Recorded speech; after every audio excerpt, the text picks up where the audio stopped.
you for joining us today for this webinar on female leadership and their handling of COVID-19. This is, we call it a matter of gender. And we're doing this in partnership with Asia Society Philippines. Um, we have with us a very distinguished panel that I'll introduce in a second. On behalf of Manila House, I'm Bambina Olivares, the Director of Programming. And again, welcome. It has been said that the world would be a much more peaceful place, although that is debatable because of women, if women were in positions of power. But there does seem to be some truth in how the world has been impacted by what has been called a woman's touch in governance. And this can be seen in how countries led by women have responded to the COVID-19 crisis. There's empirical evidence that infection rates and death have been lower in countries with women leaders. Today, we hear from representatives of three such countries: Germany, New Zealand, and Taiwan. Is there something to the feminine mystique, so to speak, and effective COVID strategy? I turn you over to our panel, which consists of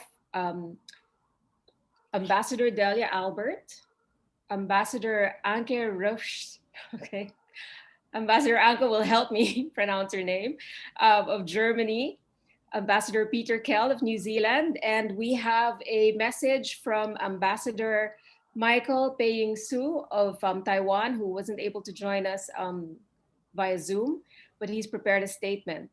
And so I start with Ambassador Delia Albert. Let me just introduce her briefly. She's a very distinguished woman, and she's actually the first woman career diplomat to become Secretary of Foreign Affairs in Asia.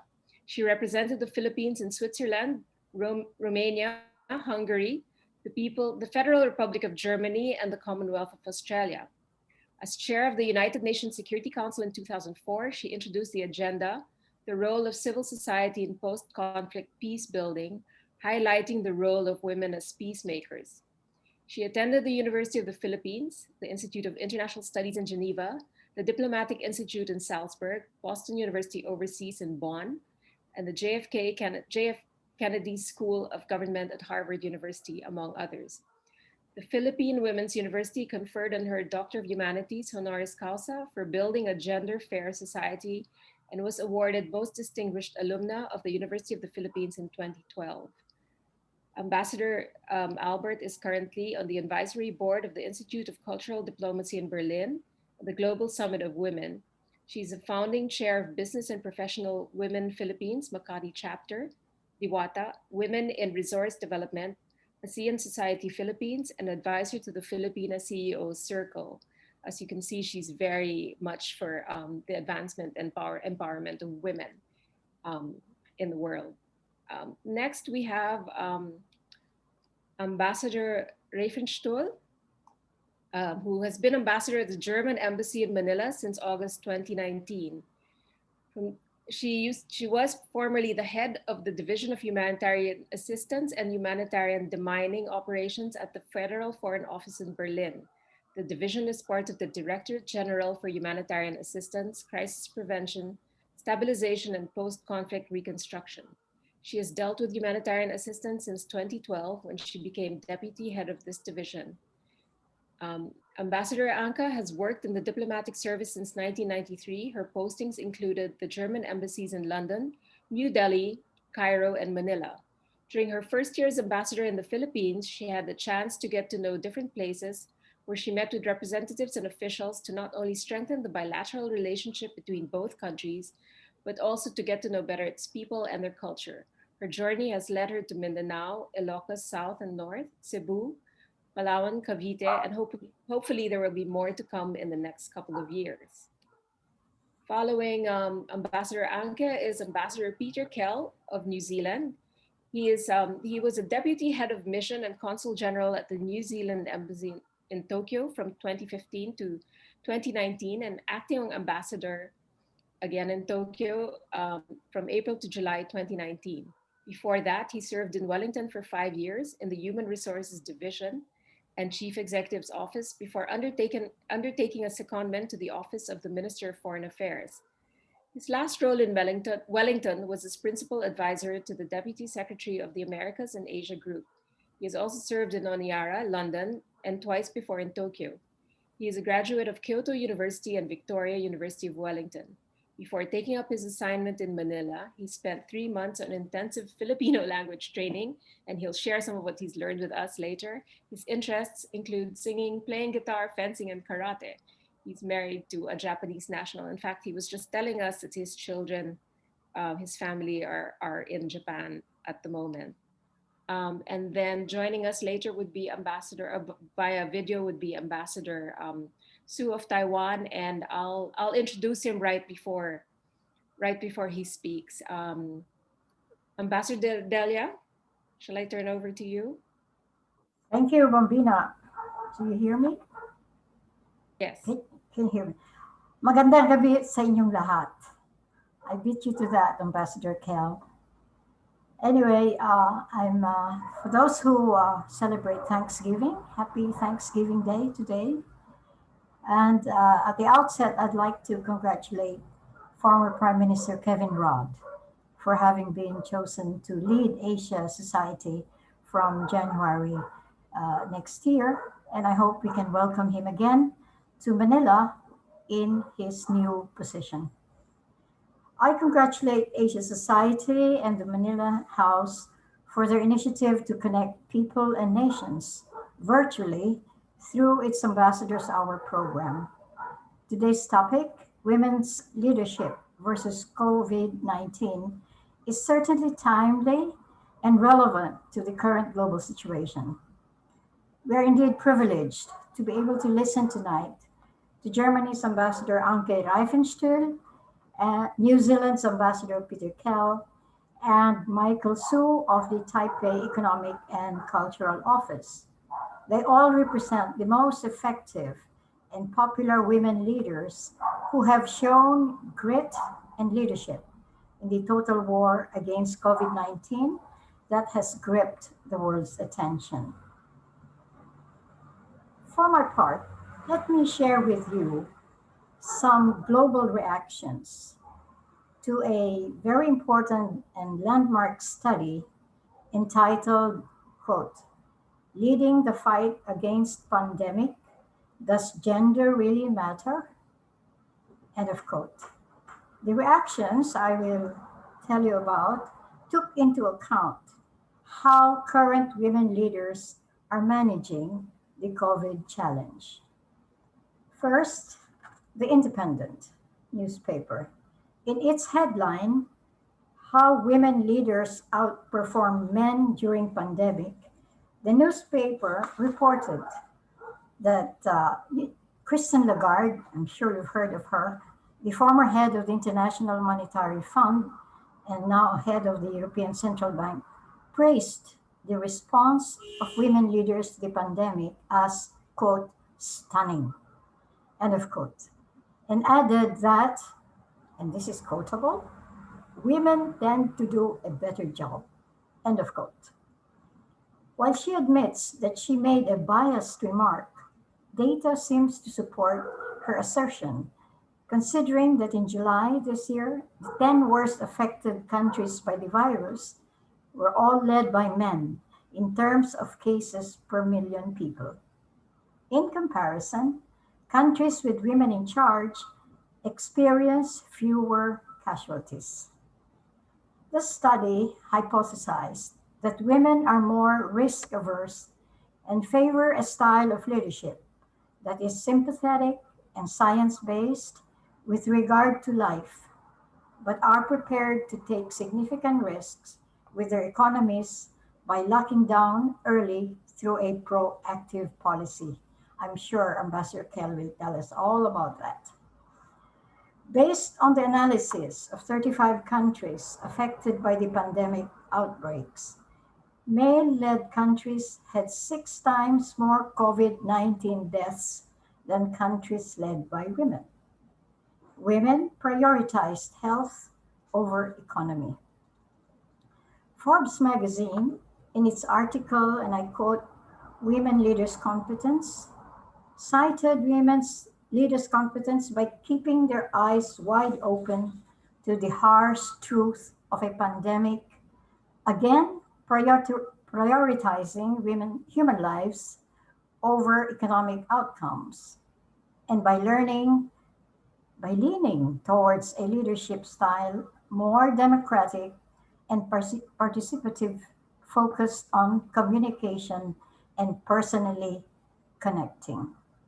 Reminds me of the picture of Prime Minister Arden, who left her baby to talk about locking down. That was a terrific picture. Interestingly, the Atlantic News magazine wrote, "The pandemic has revealed the weakness of strong men," and noted that women leaders are a symptom of a political system's success and not necessarily its cause. Briefly, I'll give you the individual characteristics of women leaders to explain their decisions and moves, how they manage the challenge of COVID. Let's start with Germany's Angela Merkel. She's known for her calm explanation of the COVID-19 rate of infections, as well as her systematic testing. New Zealand's Jacinda Ardern for her empathetic Facebook Live address and decision to lock down early. Scotland's Nicola Sturgeon is known for her helpful and nuanced strategy pronouncements.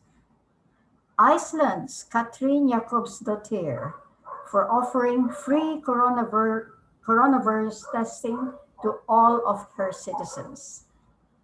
Norway's Erna Solberg for telling children that it was okay to be scared of the virus. Taiwan's Tsai Ing-wen for her quiet resilience. Also recognized for the rapidity of their response are the women heads of government of Denmark, Finland, and Slovakia. In contrast, quote, "strong men," unquote, prosper because they promise certainty in uncertain times by offering a simple enemy and present themselves as the only champion against it. Remember, these are not my words. These are reports from global sources. Moreover, they seek control by delegitimizing others, but forget that virus cannot be delegitimized. In its headline article, "Why Women Are Excelling During the Coronavirus Pandemic," the newspaper The Guardian wrote that the challenges of the 21st century call for a new type of leadership based on what we normally know as command and control. A female-led leadership or feminine management is described as a gender-balanced environment where female-like values dominate. This primarily involves courage, flexibility, listening, empathy, collaboration, caring, and recognition of collaborative contributions. The New York Times, in its article, "Why Women-Led Nations Are Doing Better with Coronavirus," cautions, however, that the public must resist drawing conclusions about the success of women leaders from a very few exceptional individuals in exceptional circumstances. However, the success of women leaders may still offer valuable lessons about what can be done to help countries weather not just this crisis, but others in the future. Having a woman leader is one signal of the value of having a diverse background take on leadership roles. Finally, the Harvard Business Review raises the question, will the pandemic reshape notions of female leadership? It reported that both in business and politics, leaders of the world have been facing a real-time leadership test played out in the full view of an impatient global audience. The crisis appears to render experience and expertise irrelevant. Leaders today just face the challenge to whether lockdown or reopen, while balancing the health of the population with that of the economy. However, one thing remains certain, namely that those in charge will be judged on how they manage this crisis, and nowhere are the stakes higher than in government. Statistically, there are too few women leaders. The United Nations report says that only 13 of 193 countries are led by women.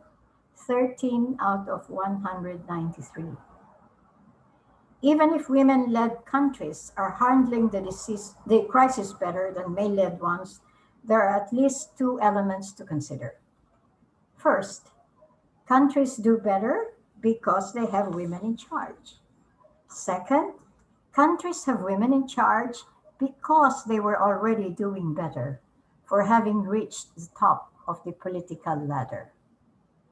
However, it's still true that women need to work harder to persuade others that they have the leadership talent it takes, that they end up being more qualified and talented when they are selected for a leadership role. I look forward to learning more about how women leaders of Germany, New Zealand, and Taiwan are managing what could be the greatest threat to human lives in our century. Thank you. Thank you, Ambassador Albert, for that very comprehensive overview, and very encouraging as well. Turn you over now to Ambassador Anke, who has a few words to say about Germany's response to the coronavirus crisis under the leadership of Angela Merkel. Thank you very much, Bambina. And thank you very much, Ambassador Delia Albert, for this overview and comprehensive approach and picture you have already given. Good evening, magandang hapon sa inyong lahat. Ladies and gentlemen, good afternoon to all of you.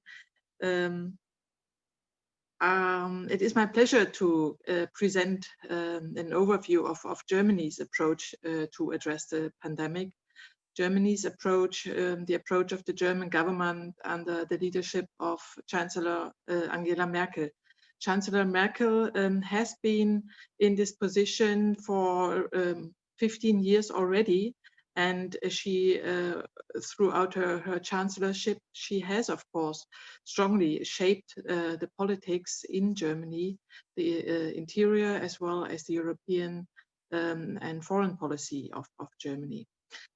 Before that, she was a cabinet member and had already also been secretary for the environment, etc. So she has already quite some time and quite some experience, and has a strong leadership role, is internationally recognized for her leadership. So it was nothing new to her when the pandemic struck, although everything was new and unprecedented. So how does Germany deal with the pandemics? So far, Germany has been commended and even admired for its successful performance in the fight against the spread of the virus and for the crisis management.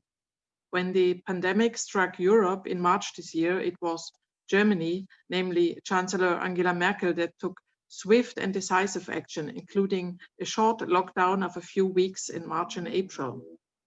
At the same time, it was also Chancellor Merkel who from early on made the point that closing borders and that national isolationism is not an option for Germany and for Europe, and that it needs coordination and mutual solidarity to succeed and to sustainably succeed, and as well to live up to the European and democratic values we identify ourselves with.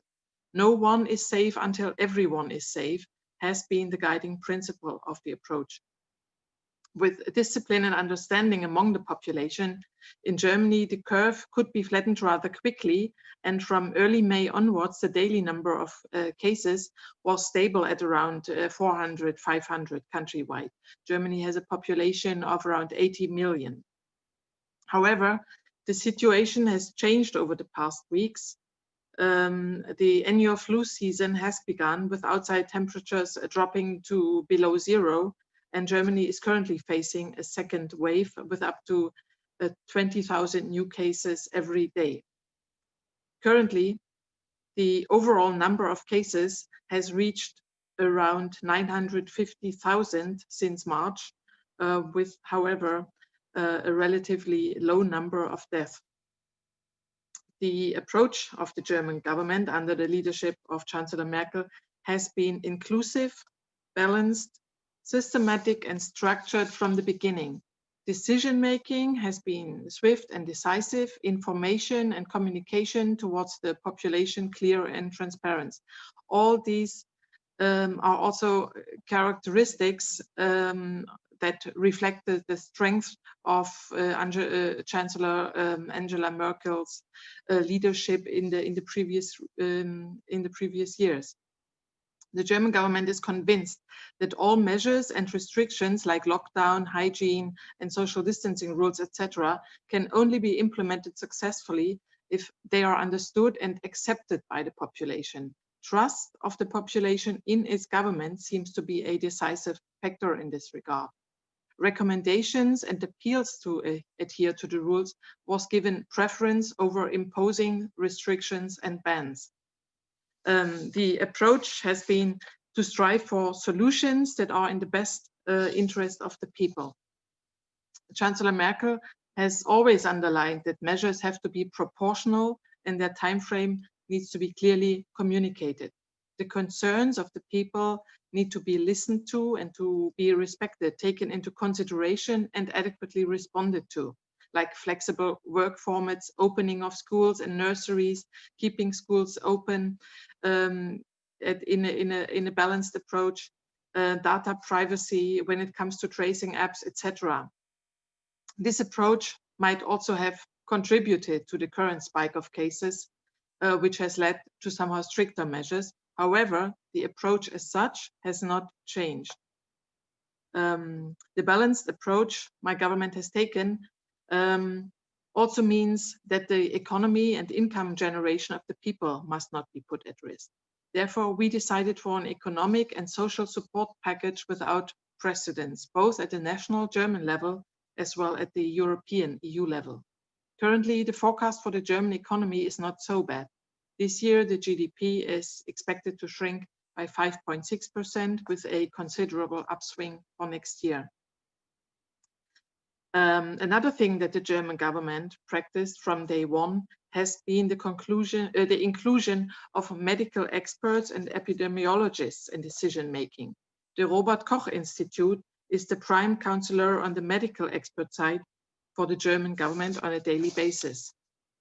Last but not least, the German government continued to follow its advocacy for multilateral work and cooperation, of taking international responsibility and practicing solidarity. We initiated and substantially have contributed to international donor conferences on the COVID response, including the vaccine alliances Gavi and COVAX, that also includes a pillar for providing vaccine funding to developing countries. We have also scaled up our funding for international development and humanitarian programs, including here in the Philippines. So to conclude, the approach underlines that Germany has relied and can rely on its mature and strong institutional structures that have proven crisis resilience already in the past, like in the big finance crisis, and now again during the pandemic. Thank you. Thank you, Ambassador Anka. And now we hear from Peter Kell, Ambassador of New Zealand. Thank you very much, Bambina.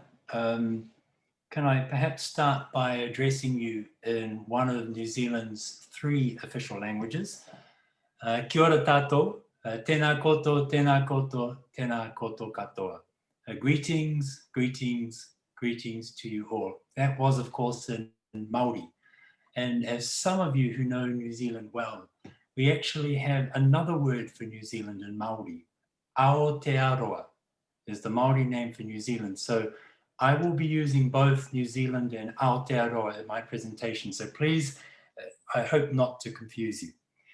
Can I also add my voice to that of Ambassador Delia and Ambassador Anke in thanking Manila House and Asia Society for organizing this event.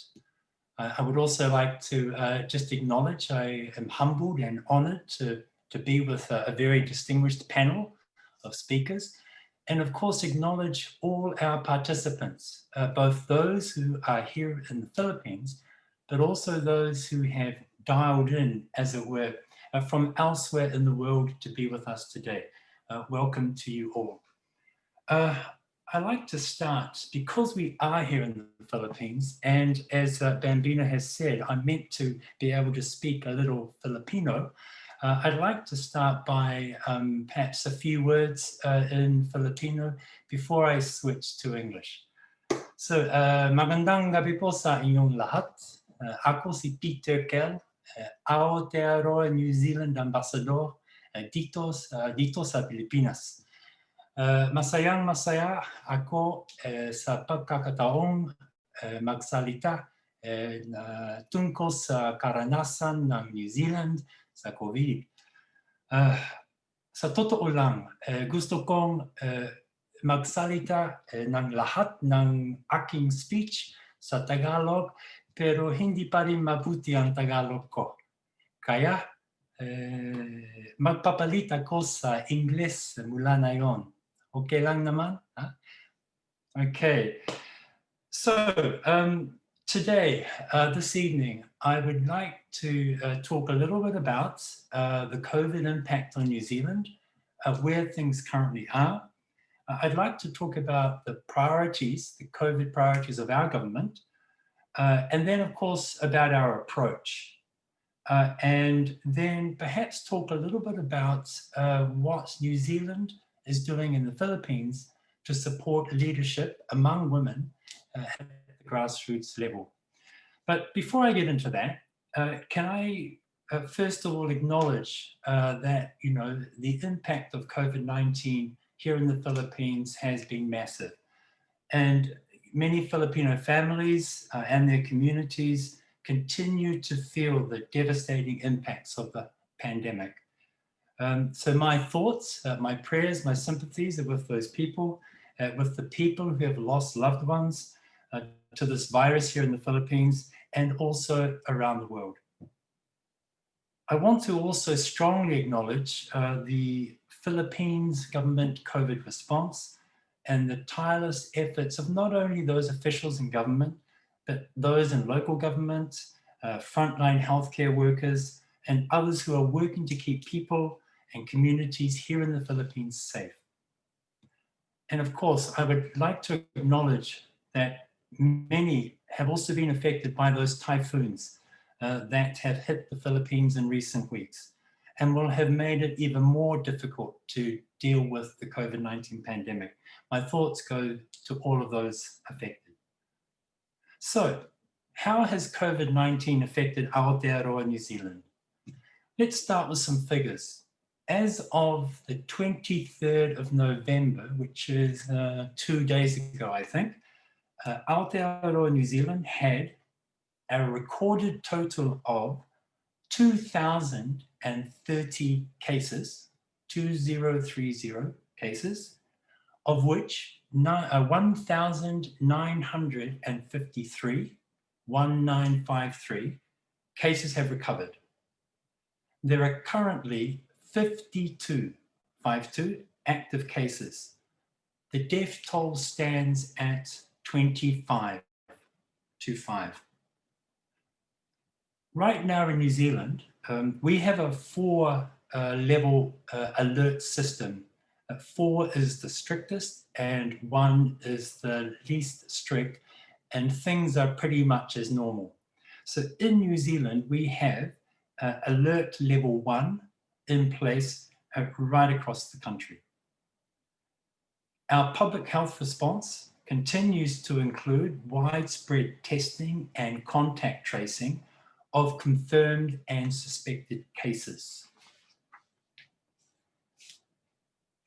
If you know New Zealand, you know we're the last country on the way to the Antarctic, yeah? So we're surrounded by sea, which means that getting into the country, can be a challenge. And we have closed our borders. We maintain a very strict control on our border settings to manage the pandemic. I think it's probably useful to say, well, hang on just a minute. You say that, those figures and they sound pretty good, but I've just heard recently that there have been infections. There has been a case in New Zealand. So where did they come from?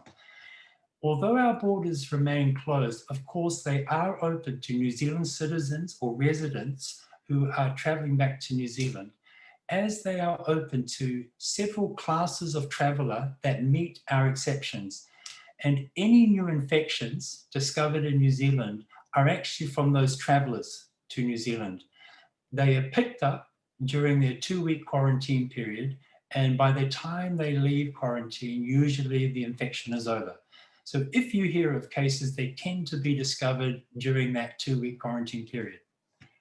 So how have we managed to do this? Well, our government likes to say that actually it's the New Zealand people that have made this work.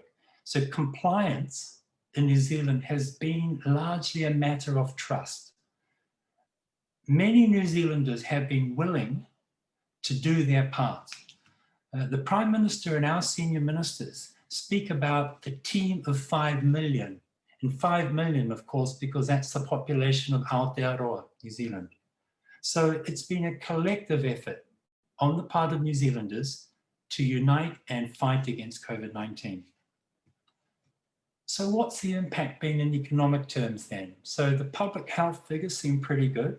The economic impact has been noted, it's been severe. So we've had economic disruption as many businesses suspended all of their activity.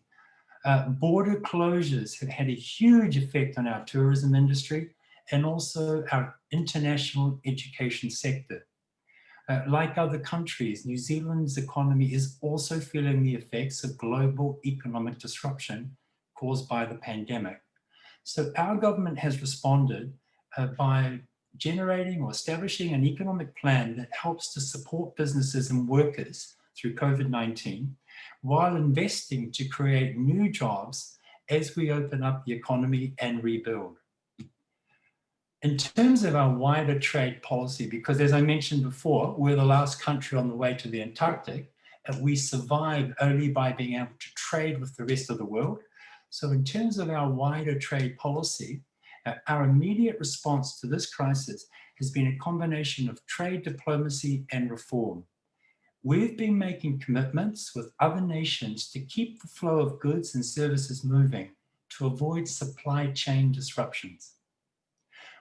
We're also supporting our exporters. We're working with organizations such as the WTO, UN, and APEC, and refreshing our key trading relationships by pursuing free trade agreements and upgrading our existing agreements. Last week, I'm sure many of you know that New Zealand, along with 14 other countries, joined the Regional Comprehensive and Economic Partnership Agreement, RCEP. So we will continue to strive to protect an open and inclusive rules-based order and seek opportunities to work collectively for the common peace, stability, and prosperity of all countries. So, Aotearoa New Zealand's priorities. As I'm sure many of you will know, last month on the 17th of October, Aotearoa New Zealand held its general election. Prime Minister Jacinda Ardern and her second-term government were sworn in by the New Zealand Governor-General on the 6th of November. The government announced 2 overarching priorities. These are, no surprise, keep New Zealanders safe from COVID-19 and accelerate New Zealand's economic recovery. I think you understand, what we need to do for the first, that's the public health protocols that we've engaged in. But on the second, accelerating New Zealand's economic recovery, ambassadors like myself and my peers around the world have been given a very clear signal from our government that they expect us to do all we can to support New Zealand businesses that are active in our jurisdictions. And so a large part of the work that I've been doing over the last few months is to support those New Zealand companies who can't otherwise come here to do their business face to face. And that just reflects the importance that a country like New Zealand places on those trade and economic links. Let me talk a little bit now about our approach. Already some have spoken. Ambassador Delia has said that, and she used the term decision to lock down early is characteristic of our Prime Minister. Well, that's indeed right. In March, the New Zealand government made the decision to go hard and go early. As modelling suggested that we were facing a crisis if we didn't take action quickly. So what does go hard and go early mean? Well, I think many of you will know now, but that included closing our borders, requiring isolation for people returning from overseas, putting in place an alert system, that 4-level system I spoke about, and placing the country under alert level 4, a lockdown, while we had comparatively low confirmed cases of COVID-19. Now, what gave us the confidence to put the whole country in a lockdown so early in the piece? As Ambassador Anke has spoken about, our government too relied heavily on science. We took a science-based approach to managing the pandemic. And we believe that our response has been effective because it was grounded in the health advice of scientists and health professionals. Now, every country is different, and there is no one-size-fits-all solution or approach. But every country has its own characteristics. And in the case of New Zealand, no surprise, we have a small population, 5 million. We are an island nation. We don't have borders, land borders with other countries. And of course, the virus got to New Zealand relatively late. So that gave us the opportunity to see what was happening elsewhere and prepare. But we continue to take a cautious approach, and we are vigilant about the potential second wave of outbreaks. If I could offer some reflections of a personal nature on the New Zealand approach, I'd like to perhaps just highlight 2 or 3 other factors that I think were important in the way we approach this pandemic. I mentioned before that, excuse me, the Prime Minister and our senior ministers and officials spoke about a team of 5 million, and that helped galvanize New Zealanders to unite together in our COVID-19 response. In Aotearoa, New Zealand, we have a Māori whakatauki or proverb, which goes, he waka eke noa, which means we are all in this together. The reason I believe that we were able to unite in this way is because we have values and diversity as a nation that has helped bring New Zealanders together during this unprecedented crisis. And I hark back to how I started my presentation. As I mentioned at the outset, we have 3 official languages, English, Māori, and also sign language. And I often like to believe, to say that actually tells you something about New Zealand and the way it includes the various groups in its community. And I like to think that we saw that come out in our approach to the response, our response to COVID. As many of you know, our small team of 5 million is located in a small country at the bottom of the world. We're part of the Asia-Pacific region. We draw heavily on our strong indigenous Māori culture, but we also have close Pacifica social and cultural connections. I myself am a product of that. My father came from Australia. My mother comes from Samoa. I'm married to a Japanese. And we are, as a people, enriched by the contributions that migrants across the region and beyond make to New Zealand when they choose to live and settle in Aotearoa, New Zealand. So that diversity of culture and values combined together forms the backbone of contemporary Aotearoa New Zealand society. And that diversity, I believe, is also a source of our resilience as a people. So I talked about the government's priorities, public health and accelerating economic recovery. Let me talk just a little bit about the economic recovery, because New Zealanders will be looking to the government to take action that is equitable and inclusive for all New Zealanders. As some of you will know, New Zealand has taken over the mantle of chairing the APEC process. Next year, New Zealand will host the APEC process. And of course, as those who follow this know, we have already announced that we will do it all virtually.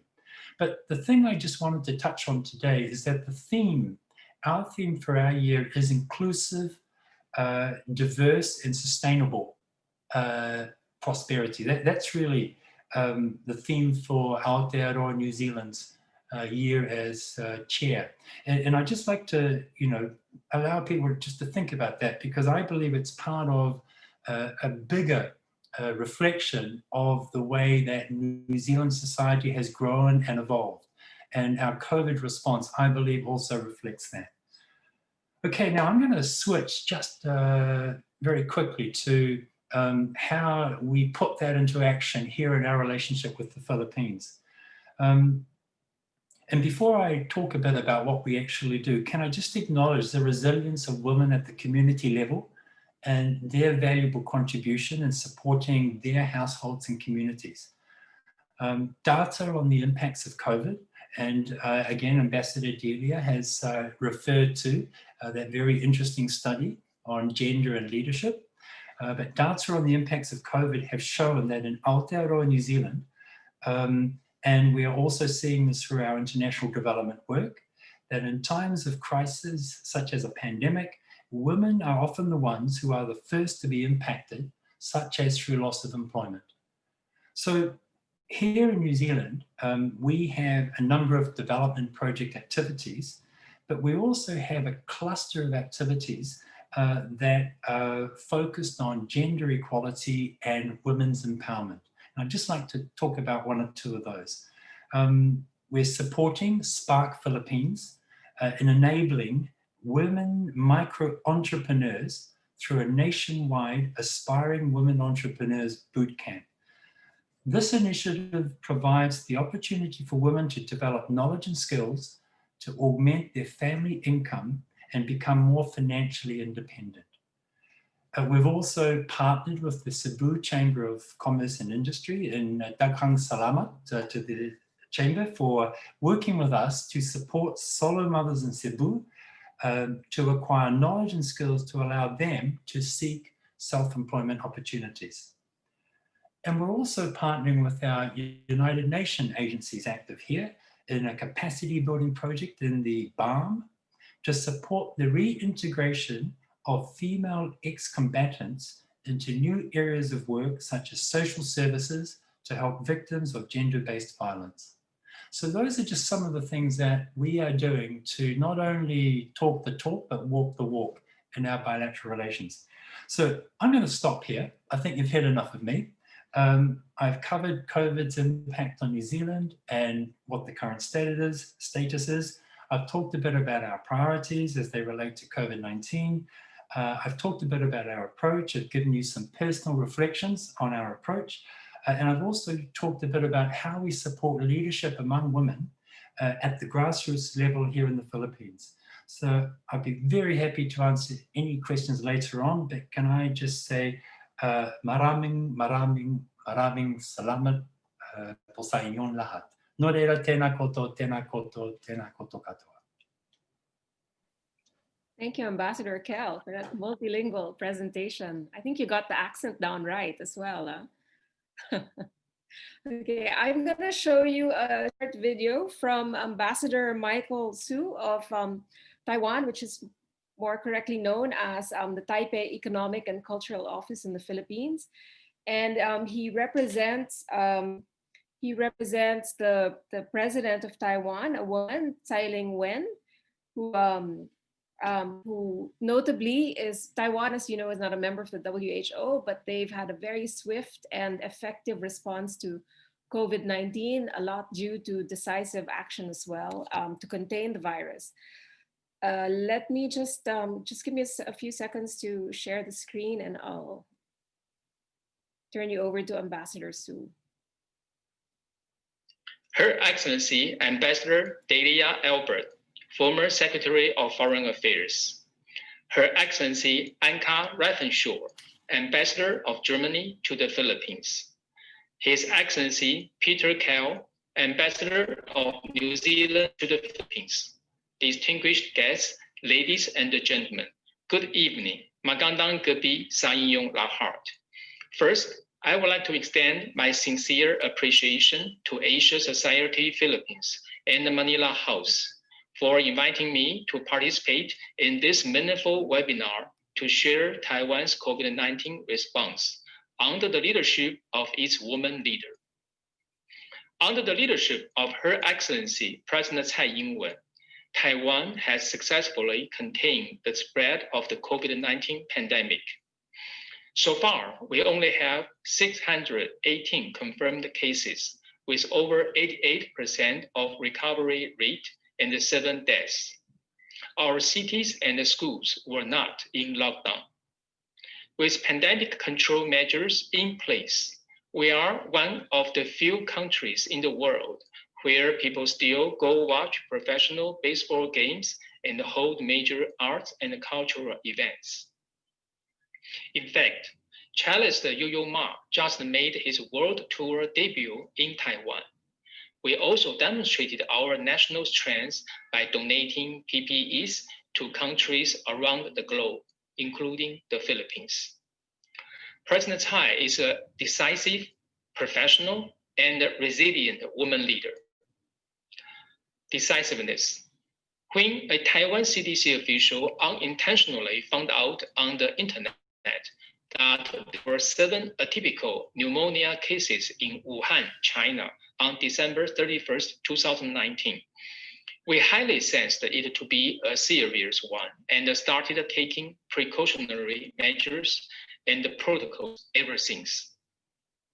On January 20, 2020, President Tsai summoned an emergency meeting with Taiwan's National Security Council to integrate and coordinate inter-ministry efforts on the containment of the COVID-19 outbreak, financial relief, and economic stimulus. The Central Epidemic Command Center, CECC, was activated on the same day. CECC has regularly produced and implemented a list of at least 124 items in a 5-week period, including border control, using new data and technology to identify cases, quarantine of suspicious cases, proactive case finding, resource allocation, reassurance and education of the public, and so on and so forth.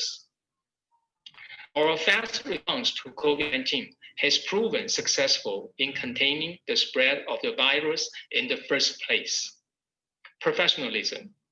As a law professor and a trade negotiator, President Tsai values the importance of professionalism.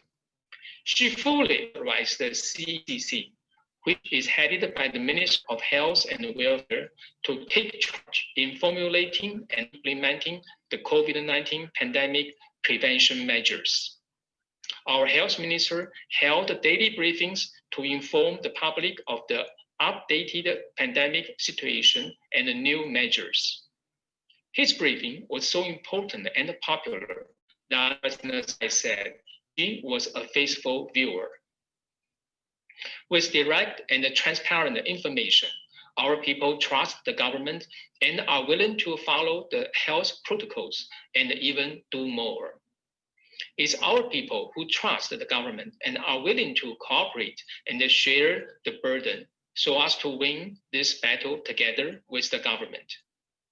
President Tsai also gave her full trust to our capable and articulate Digital Minister Audrey Tang to lead an IT team to design a mask pre-order app.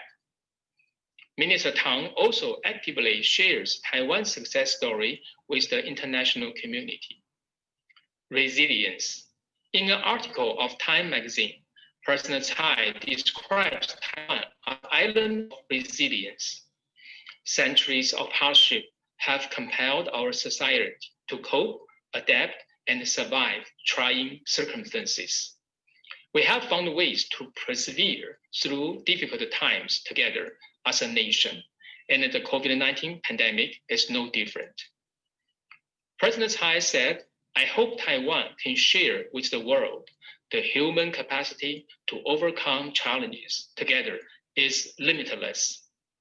President Tsai has determination and political will to do whatever is right for people in Taiwan. Taiwan's resilience was demonstrated in extensive public and private collaborations in fighting against the COVID-19 pandemic. Our resilience, democracy, and unity have made us win this battle, and moreover, we are able to offer our help to and share our expertise with the international community. COVID-19 is a world health crisis. Taiwan has been handling this health crisis in a well-prepared way through the full cooperation among government, people, and the private sectors. The international society was impressed with Taiwan's success in containing the COVID-19 pandemic and recognized Taiwan's achievement. Before, he may get confused between Taiwan and Thailand, but now I believe that people will no more have such confusion. As a career diplomat over 3 decades, I have to say that I have seen many outstanding female colleagues and counterparts, just like Secretary Albert and Ambassador Kell. With the promotion of gender mainstreaming and equal opportunities for everyone, I believe there will be more and more women leaders to make our world a better place for our future generations. With that, I wish the webinar a great success and everyone good health. Thank you. Maraming salamat po at mabuhay. So we heard Ambassador Su of the representative of the Taiwan Economic and Cultural of Taipei Economic and Cultural Office. If you have any questions, please, do you want to type them in the chat box? And now we'll just we'll open up to questions. If the panelists would like to unmute.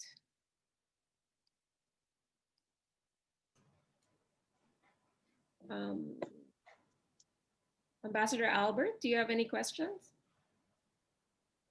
Perhaps a comment. Yes. I think you saw in the 3 speakers a common thread of how women leaders were addressing the issue. And I think what I went through in my list, there's so much commonality in the approach. What strikes me, and which is very important, I think, is the fact that they were all science-based. And I think that is a very important lesson for us to learn from, to have professionally trained scientists because that builds trust and goes a long way in engendering a participation of the public. I think that this is, to me, one of the important factors which I saw that was coming through in the presentation of the 3 speakers. And I think as I saw it in the other studies that I've touched on, there is a great consideration into respecting what science this is something very new to us, and therefore the role of science. And Anke talked about Robert Koch in research in Germany. Uh, if I look back, if I look at the recent exciting news on three companies that are coming out with the vaccine, uh, I wish there was also an Asian one, but we haven't heard. I understand there was one coming from India. I'm not sure if there was one coming from China. I think there's a China vaccine coming. There is, of course, Pfizer with the partnership with Germany, BioNTech. There is AstraZeneca in partnership with Oxford University, and of course, Pfizer with Moderna. And what was the third one? Yeah, the three companies. And India, I understand, in the last BBC I saw, is coming out with an affordable medicine. So my concern really is what has come out as vaccine nationalism. Will these companies, of course, companies are profit motivated, but since pandemic is a global concern, how far do you think these companies should be able to meet the requirements of countries like the Philippines and who are less exposed to all these scientific studies and production of vaccines? I just saw a new word in the newspapers today on vaccine diplomacy. So you have vaccine uh, diplomacy, and I think that's something we as diplomats can look into if there's such a thing. And but the threat I feel is vaccine nationalism, and that's why I raised the issue of science-based approach, and think the role that it will play in post-COVID situation. But it really tells you that there's been a shift. You know, the pandemic has redefined life and even the diplomatic field when you come up with a term like vaccine diplomacy, right? I wanted to ask your respective in your respective countries, are you also have you made reservations already for the vaccine to be given to your citizens? And what about your citizens overseas? How will they be affected? And also, how will people like from the Philippines wanting to travel to your countries, will the vaccine be a will it be a regulation, a requirement before travel? Would you have anything to share on that front? Maybe I can step in and start with the last point, which I think is easiest to answer to. This is simply too early to say, since there is no vaccine on the market and available yet. But a point that has been made very strongly by my government is that a vaccine nationalism is the wrongest thing you can do. Our approach really is to support the multilateral initiatives, multilateral international efforts. No one is safe until everyone is safe, and therefore we have from the beginning, been a very strong advocate for the COVAX facility, for the COVAX initiative through the European Union. That had paid several hundreds of millions into this facility, and have approached this international vaccine alliance in order to ensure the vaccine being made available for the population, but also to ensure that the vaccine will be a public good that must be made available to everyone. And as I said in my short presentation, our funding and commitment, our pledge and payment into the COVAX facility has been twofold. One is to ensure, of course, the safety and the opportunity to vaccine the population, but also we've paid and provided funding for the Pillar 2, which is providing funding for vaccine, to provide funding for vaccine that will then be provided to developing countries that are not in a position to come up with funding for the vaccine itself. I think this is our approach, and whenever we discuss the vaccine issue, this COVAX facility and the two different pillars is an issue. We strongly advocate to become a member and actually fund and provide funding for the COVAX facility, and most countries so far have to, with minor or major contributions. But this to embrace this multilateral approach and this truly international approach is the only promising one to ensure that the vaccine will be and can be a public good in the long run. Peter, did you want to add something? Yeah, no, look, thanks, Bambina. Look, just to align with what Ambassador Anke has said on both questions, I mean, it's just simply too early to know what border controls will be in place when there is a vaccine available. And of course, when we say there is a vaccine available, there's quite a difference between saying there is something now that we can use and there is something that's being dispersed to all the people so that they're now vaccinated. So there's a lot of policy questions around all of that and process. So it's just too early, yeah? And secondly, just to align with Ambassador Anke has said around approaches, New Zealand too, very small country. We don't have the deep pockets to fund our own. We don't have pharmaceutical companies that make the kind of vaccine that we need. So clearly for us, any effective approach has to be a global one.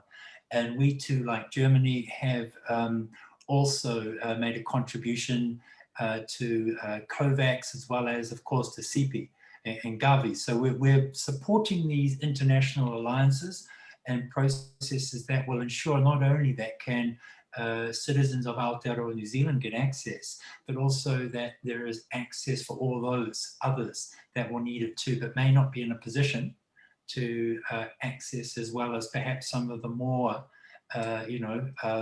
prosperous members. And for us, of course, as some of you will know, we have responsibilities for some of the Pacific Island states, and also we have a broader commitment to Pacific Island nations. And so we have them very much in mind when we look at what we do for New Zealand and amongst all of these international alliances and partnerships.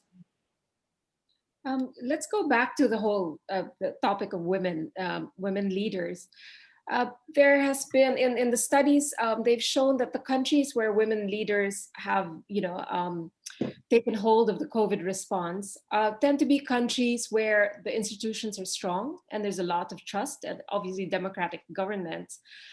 Are you able to identify particular characteristics of women, perhaps, as leaders that set them apart from, let's say, similar countries with, male leaders that haven't been quite as successful with their COVID response? I think Mark Watchon here has brought up maybe mental fortitude and instinct. Are those key advantages that women leaders have over men in tackling crisis situations?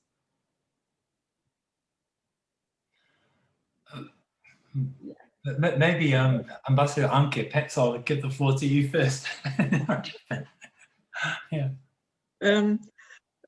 I can say a few things, but I mentioned it already. I think characteristics of leaderships we can observe in Chancellor Merkel's approach to her leadership style is to listen and to consider and to discuss solutions when striving for solutions, and not to start a discussion with the conviction I'm right from the beginning and I have to convince the others. So listen and consider and take a an inclusive approach seems to be something very characteristic for Angela Merkel, and probably something rather quite female approach is to be very strict in priority setting, focusing, identifying priorities, and then following up on these priorities.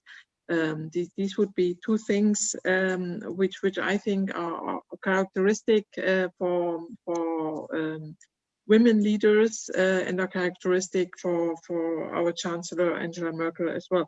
And the rest I have mentioned during my presentation, but inclusiveness, listening, considering the opinion of others are probably the most important ones.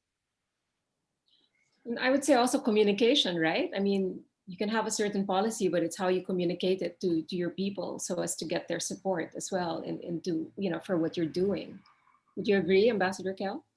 Yeah, no, thanks, Bambina. Actually, that was one of the characteristics I was going to add to the list that Ambassador Anke just outlined for us. I mean, you know, and I read that very interesting article, and, you know, in many ways, I think I don't even want to go there because, you know, those kind of really difficult, tricky questions are probably best left to the experts in behavioral science.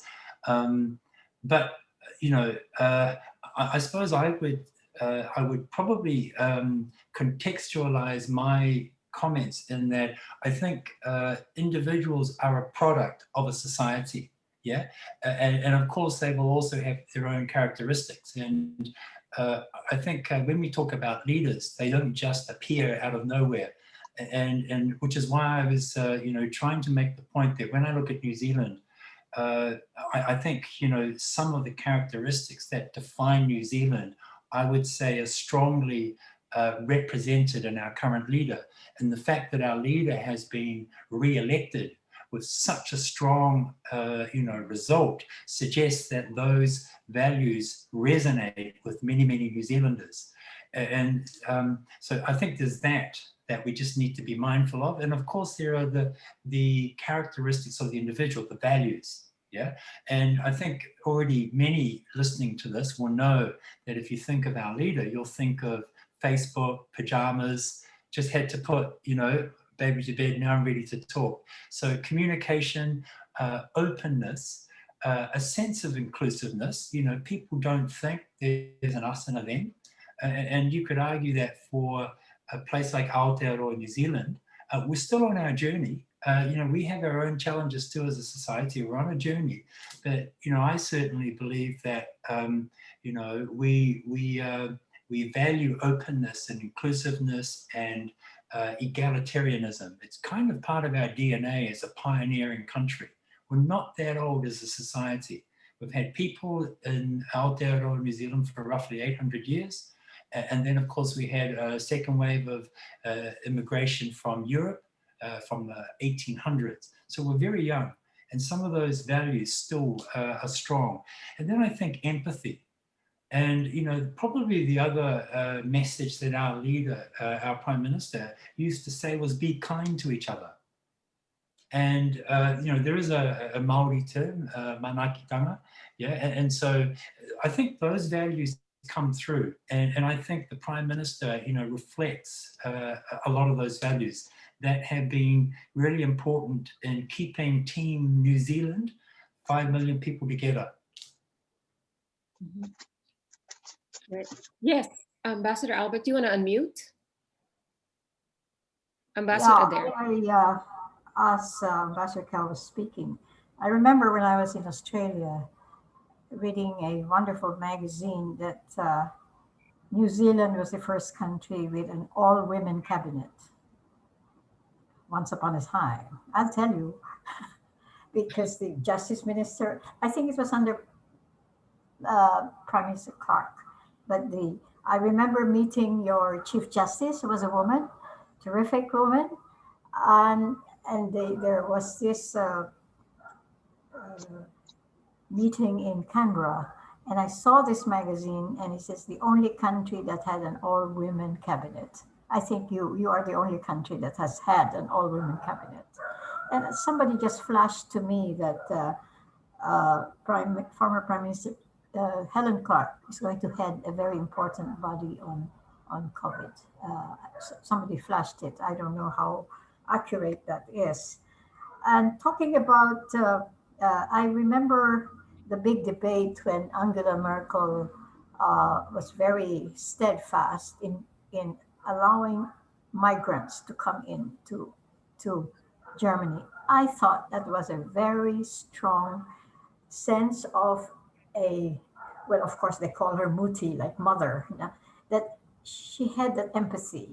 And earlier I talked about female-led leadership or feminine management is being described as a gender-balanced environment where female-like values dominate. And all of us have been mentioning this.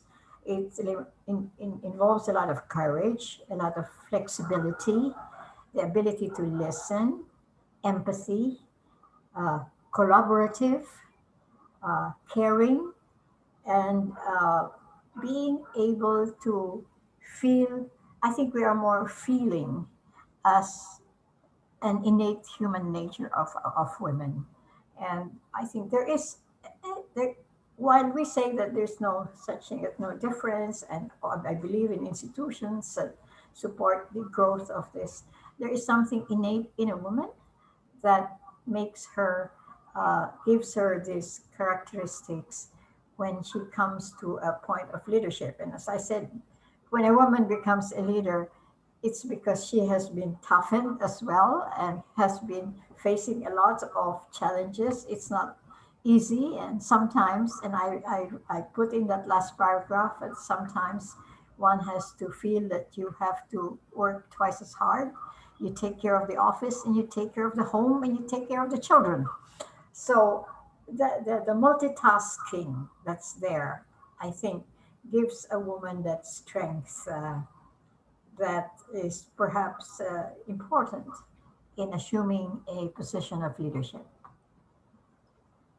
I think Jacinda Ardern's been amazing in showing that kind of multitasking, right? I mean, young prime minister, mother, new mother, and dealing with a country in crisis as well. It's really quite an amazing example, and she's shown, as you said, a lot of empathy, and I think a lot of the female approach. Correct me if I'm wrong, but it's Angela Merkel's the same. It's very consultative as well, right? It's in opposition to being dictatorial or autocratic, I guess. And that, I think that also comes from listening to the science and the willingness to listen to the science.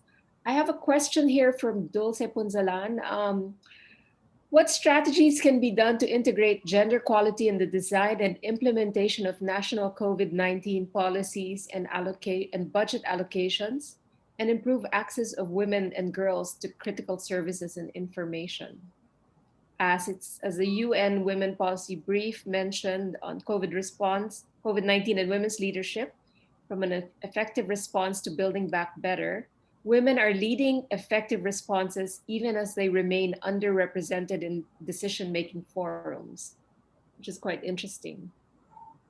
I read recently some women, not necessarily at the national level, but women in local government in the Philippines. I read a few articles on how they don't have to be in the position of power like in national government. They can do at their level of local in the community. I remember I wanted to visit a project I have in the mountains with Aita women, which I'm going to take up with you, Ambassador Kell, because we are looking after women, indigenous women, because they're really out of the radar screen of many projects, etc. And it's a project we started with Aito women. And they told me, I said, I'd like to come and help do this and that. They said, please don't come because we don't have COVID. You might bring in the COVID. But the women are so strict, and they say we may not have everything, but they stopped everybody from going to the mountains in Bambantarlac. And so I said, these women are terrific. They are feeling that they must protect that community, which has not been exposed to COVID. And they stop every little entry of whatever things we wanted to bring in. And I thought that was very remarkable that they took in the health. The priority was the health of the family, the children, rather than bringing for us to bring in what we thought might help them. But that's just an example. How I mean, you can leadership can be on a local level, but I suppose the question was talking about national leadership. But I can only speak about my experience on the local level. It doesn't make them any less of a leader, right? Even if it's on a local level. I think they're very effective at the local Yeah, level. exactly. Yeah. Sorry, Ambassador Anka, you want to say something? Well, I think it's we don't have to invent, or we shouldn't invent things and approaches just for the COVID response, but we should apply the approach we have practiced and have best practice on already before. So an inclusive approach that always ensures that women and the potential of women and the strength women leadership can provide should always be taken into consideration, not only in the COVID response. And for my government, we have introduced in 2015, for example, a mandatory quota for the private business that in boards of private companies there should be a quota for women, then also in everyday life.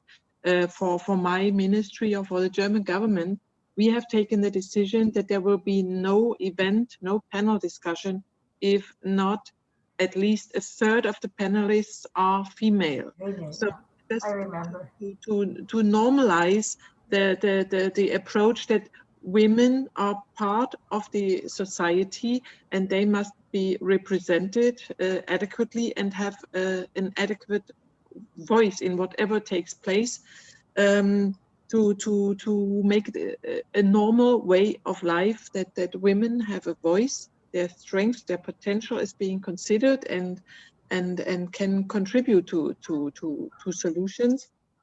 And as you mentioned, when you introduced me, I was working in the humanitarian field here as well. Whenever Germany is funding development programs or humanitarian assistance programs, we ensure that that women are taken into are part of the program in the decision making, in the coverage of the program, in the outreach of the program.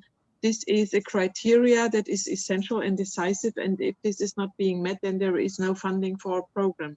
So this is something that really has is a long process to become part of the DNA of an approach and of the thinking. But I think we in Europe we are on quite a good way there. Do you think that this has changed the way women are regarded now as leaders? Because as they say, the COVID-19 crisis has brought out a lot of inequalities in societies around the world, right? But again, women leaders responding more effectively, and obviously getting a lot of media mileage for that as well, for their approach. Has that somehow, in the eyes of the world, changed perceptions of women as being capable leaders? I think it has contributed to largely, but I think when you turn it the other way around, it's not. We shouldn't reduce leadership to being male or female, whether it succeeds or not. So it's more comprehensive, it's more complex, but I think, and I have the impression that this very distinct approach and discussion about female leadership in the COVID response has put in really a spotlight on the qualities of female leadership, and it is contributing. to the perception internationally. Yes. Ambassador Peter, sorry, did you want to say something earlier? No, look, I think Ambassador Anke has nailed it. You know, I think probably the only small thing I could add to what she has said is, you know, I like to think of it as it's a mindset issue. And if you adopt a very sort of linear technical approach to things, you can sometimes fall into the trap of seeing them as black and white. But as Ambassador Anke has said, you need to have a broader perspective, an inclusive one, because at the end of the day, it's all about who is impacted by a decision or an action. And to understand the impacts, you really need to, you know, think about, well, who is likely to be impacted on this and are they involved in this discussion? And so straight away, when you start to adopt that mindset, you are going to be more inclusive. And I think that's probably, if anything, I think COVID has highlighted that for some of the global challenges, a technical mindset and approach is not enough, because these challenges affect many more people and are much more complex and complicated, which means therefore you have to start adapting your mindset to think in that inclusive way. And that's where I think, you know, what COVID has done through the spotlight on some of the leaders has identified some of those factors that have contributed to their effectiveness. And I think we're going to have to see a lot more of that going forward, to be completely honest. So those are my 2 cents worth to add to what Ambassador Anke has just said. Ambassador Delia, you want to say something? Well, I think we have touched on a very important subject, and perhaps something that we should think about in the Philippines. Are we consulting the women doctors?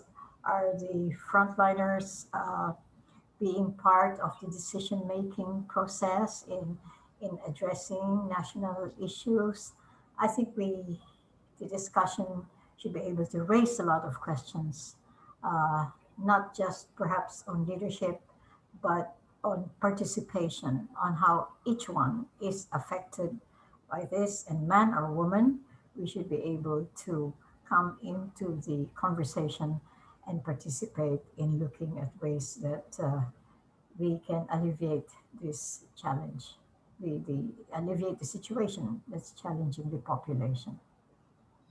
I think there's no one size fits all solution for every country, but I think you have identified certain, you know, characteristics that are certain commonalities among all these different women leaders, and I think that's key to their successes. And you know, I mean, and obviously these qualities are not gender, you know, they're not exclusive to one gender. I think men can also develop these qualities as well, in you know, and apply them to any kind of response. And not, as Ambassador Anke said, it doesn't necessarily have to be about COVID. It could be, you know, in general approach to governance, right? I think I will thank you all for joining us today. We're a little bit over time, and I will, before we close, I'd like to turn you over to Joy Alampay, the Executive Director of Asian Society Philippines, who helped put this together with me. And on behalf of Manila House,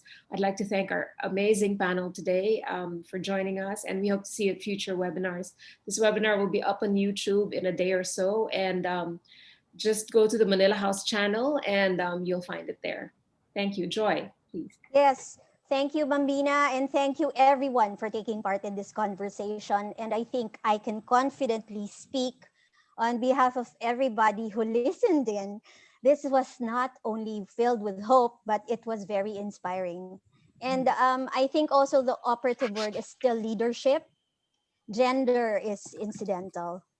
But the truth too is that leadership by women we highlighted today give us insights and lessons that add to the circumspection and experience we all need to emerge from this global crisis. Toughness is being part of a woman, but empathy is also a hallmark of the leadership the world now marvels at. Women leaders brings to mind and heart governance, to reassuring our societies, communities, and families. Mind and heart will not only see us all through to a better normal, it will make us realize our better selves, right? For your gracious lessons and insights, maraming salamat po, Ambassador Reifenstuhl and Ambassador Kell. Ang galing mo na mag-Tagalog, mag-Filipino. Our appreciation as well for the message from Ambassador Sue. And of course, to Ambassador Delia Albert, who has always been a pillar and partner of Asia Society. For that matter, also, Bambina, thank you for Thank you. moderating this important Oh, my pleasure. And Ambassador Kell, thank you for wearing a barong today. I just noticed. Oh, he is. Yeah. Yeah. And again, yeah, Asia Society is a proud partner always of Manila House for the No, conversation. I'm very happy to partner with you. And Ambassador Albert, of course, is a pioneer in female leadership. So we're extremely honored to have her join us today. Yes. Thank you again, everybody. And we hope to see you soon for another webinar.